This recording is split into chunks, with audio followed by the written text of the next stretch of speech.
Good afternoon. It's Jim at Thunderbolt Locks, and I'm here today to give you some instruction on how to test for the motor wires in a vehicle to connect to our M1 locks, which would provide a blue and green wire that would exit the case. This lock uses your factory remote control to operate. So every vehicle is going to have the motor wires always located at the latch of the door. So in order to find the two motor wires that you need, you'll want to find the latch of the door, and there is going to be a plug that will plug into the latch and provide you the wires that would go to the body control module to feed the factory motor.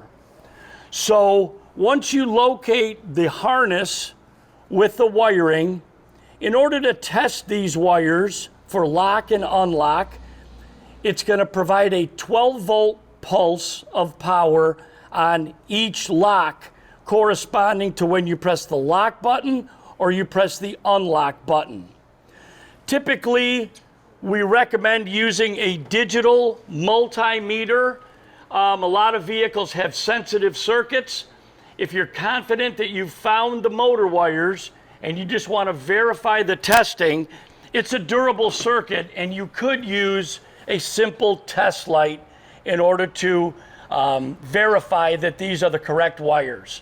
So a simple test light will operate where the ground lead just gets clipped to a known good ground. That's a metal surface throughout the vehicle. It won't pick up through a painted surface. So in this case, we have screws that have cut into the metal. I know we're going to have a good ground here. You could always scratch off or sand a metal surface and clip the lead to.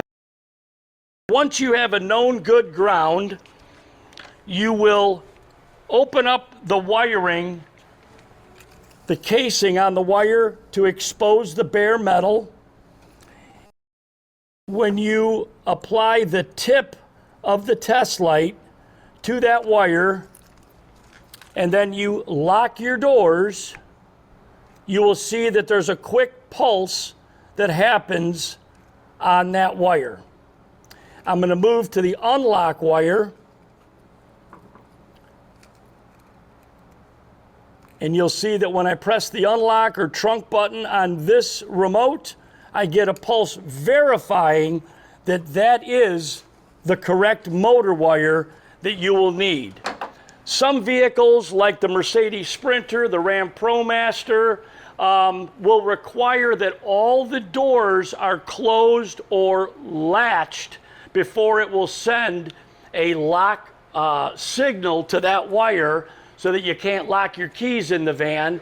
So you could simply manually latch the latch itself. If you just simulate the door closing on a strike, that now would show the BCM that this door is closed. Don't forget to unlock that before you close the door. That's simply done by pulling the latch when the door is unlocked, and it will release this, allowing the door itself to close. If you have any questions, you can contact us at thunderboltlocks.com.